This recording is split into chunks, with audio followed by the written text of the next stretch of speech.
जी हाँ दोस्तों, अब इंसाफ के लिए भी आपको एविडेंस देना पड़ेगा, सबूत देना पड़ेगा। नीट एग्ज़ाम जो बच्चों का हुआ 5 मई को, उसके बाद इतने बड़े लेवल पर यूपी बोर्ड एग्ज़ाम के तरह इसमें यूपी बोर्ड एग्ज़ाम से भी बदतर, यूपी बोर्ड की तरह नहीं, यूपी बोर्ड एग्ज़ाम से भी बदतर नीट एग्ज़ाम का हालत कर दिया गया है। ये चीज़ें किसी से ढकी छुपी नहीं है।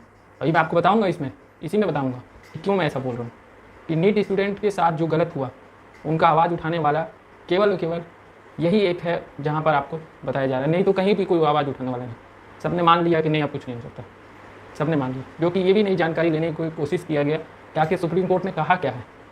बस मान लिया कि हाँ भाई सुप्रीम कोर्ट। जब हम जीता हुआ केस को हरवा देते हैं तो वही चीज़ें होती हैं। यहाँ पर हाई कोर्ट ने साफ तौर पर हाई कोर्ट ने बच्चों का मदद करने का पूरी तरह से ठान लिया था और काफ़ी हद तक हो भी गया था केस सॉल्व। लेकिन बीच में सुप्रीम कोर्ट, क्योंकि आपको पता है यहाँ पर कि जिन्होंने अपने पैसे लगाए हैं, सॉल्वर गैंग की बात मैं कर रहा हूँ, 40 लाख रुपए दिया होगा तो वो चीज़ें डूबनी नहीं चाहिए ना। तो वो लोग तो जाएंगे सुप्रीम कोर्ट। सुप्रीम कोर्ट की इसमें कोई गलती नहीं है। सुप्रीम कोर्ट हमेशा से रिस्पेक्टिव है, रिस्पेक्टिव रहेगा, उसके डिसीजन रिस्पेक्टिव है, रिस्पेक्टिव रहेंगे। लेकिन जो चीज़ें जो उनके पीछे जुड़े हुए लोग रहते हैं, जो पीछे जो जजमेंट दिया जाता है, जो जजमेंट पास किया जाता है, उसी डिसीजन पर सुप्रीम कोर्ट काम करता है। ठीक है ना। हाई कोर्ट ने साफ तौर पर अभी जो डिसीजन चल रहा था, रीनीट होना ही होना था, लेकिन बीच में सुप्रीम कोर्ट गया वो एक पार्टी जिसका मैं नाम नहीं लेना चाहूँगा, बच्चों में नाराज़गी और बढ़ेगा। मैं अपील करता हूँ बच्चों से भी कि आप पहले ये समझो कि ये चीज़ें इस साल हुआ है, अगले साल होगा नहीं होगा, ये खुद आप समझदार हो। अगले साल भी ये होना है कि नहीं होना, ये आप खुद तय करो।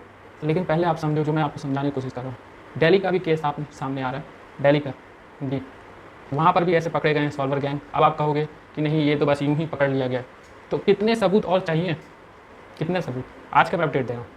दिल्ली के में आप जाओ, दिल्ली में भी पकड़े गए हैं कई सॉल्वर गैंग। तो हर जगह तो पकड़े जा रहे हैं, बस बिहार का ही थोड़े ना। आपको मैंने पहले भी बताया कि राजस्थान, बिहार, हरियाणा, हर जगह। अब कितने सबूत चाहिए। तो जब तक जस्टिस नहीं होगा तब तक यहाँ पर आवाज़ तो उठाता है, उसमें तो कोई दो राय नहीं। आवाज़ उठाया जाएगा, रेस किया जाएगा ताकि इंसाफ मिले। क्योंकि इसमें हर कोई नेता का बेटा नहीं है ना, हर कोई पॉलिटिशियन का बेटा तो है नहीं। कोई ऐसा है जो कि गरीब का बेटा है, जो कोई ई रिक्शा वाले हैं, कोई मतलब ऐसे हैं जो कि जिनका क्या होता है, कुछ नहीं, कोई कमाई नहीं। एकमात्र उन्होंने सपना देखा कि हाँ भाई कि उनका बेटा डॉक्टर बन जाए, और उसके लिए भी प्रॉब्लम आने लगी, है ना। अब ई रिक्शा वाले हो गए, या फिर कोई किसी का हलवाई का दुकान होगा, उनका क्या कमाई है। हलवाई की दुकान हो गया या किराने की दुकान है, उसकी क्या मुश्किल से बेचारे की, मतलब आप समझ लो कि 100 रुपये भी नहीं, मुश्किल से 50 रुपये भी नहीं कमा पाते। उनके बच्चे वहाँ पर जाते हैं, नीट एग्ज़ाम देते हैं। गरीबों पर सबसे बड़ा अन्याय है, सबसे बड़ा अन्याय गरीबों पर है, जिसका कोई नहीं है। और जो बच्चे जाते हैं, मैं बच्चों नहीं कहूँगा, इसमें सॉल्वर गैंग में सिर्फ एक मैं आपको इन्वॉल्व ऐसा बता सकता हूँ, जो सॉल्वर गैंग जो हर जगह पकड़े जा रहे हैं, अभी भी ये पकड़े गए हैं। अभी आज का मैं बता रहा हूँ, 4 ऐसे सॉल्वर गैंग पकड़े गए हैं, 4, ठीक है ना, 4 सॉल्वर गैंग ऐसे पकड़े गए हैं जो कि एक्टिव थे पेपर लीक कराने में। हर जगह इनकी गिरफ्तारियाँ हो रही हैं, फिर भी कुछ नहीं होता है।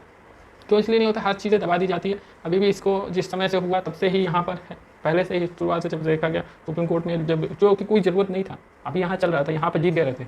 हाई कोर्ट में जीतना ही जीतना था, लेकिन अब पेशेंस कहाँ बच्चों में। अब जो बच्चे गए हैं जो सुप्रीम कोर्ट, वो बच्चों का सुनवाई नहीं हुआ है। जिनका सुनवाई हुआ, मैं आपको क्लियर में नहीं बता सकता हूँ मैं किसका सुनवाई हुआ है, आप समझदार हो, ठीक है ना। और आप देखो कि उसके बाद तुरंत रातों रात फैसला आ जाता है।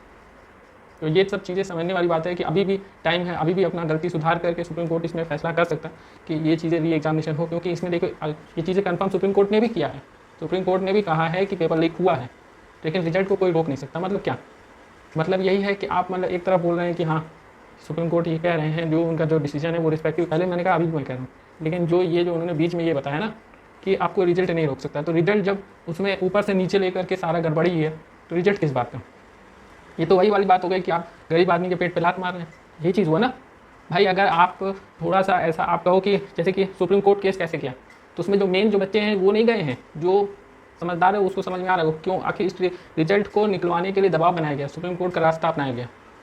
और हमने इधर से डॉक्टर पैनल पहले ही बताया, डॉक्टर पैनल हमेशा बच्चों के साथ है और अंत तक साथ रहेगा, कभी पीछे हटने वाला नहीं। इसलिए नहीं कि हाँ भाई कि मतलब उनके साथ ऐसा चीज़ें कोई है नहीं और ये इसलिए क्योंकि ये सब चीज़ें एक बार की बात नहीं है। ये सब चीज़ें चलती आ रही। इस बार हद हो गया, समझ लो। एक लिमिट होती है हर चीज़ की, वो लिमिट क्रॉस हो चुकी है।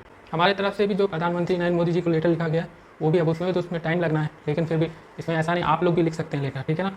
मैं आपको बता दूं कि इसमें जो आप लोग भी लिखेंगे, जो बच्चे के साथ ऐसा प्रॉब्लम हुआ है, तो पीएम नरेंद्र मोदी जी को लेटर लिखेंगे, तो इसमें सभी का एक वॉइस जनरेट होता है। जिन बच्चों के साथ ऐसा हो वो भी लिखे तो उससे और अच्छा रहता है, लेकिन उसमें हर चीज़ में टाइम लगता है, ठीक है ना। लेकिन कम से कम आदमी को ये चीज़ सोचना चाहिए कि हमको हार नहीं मानना है, ठीक है। हमको हमेशा ये सब चीज़ों से लगना है, इससे जीतना है, गिव अप नहीं करना है, सबसे बड़ी बात है।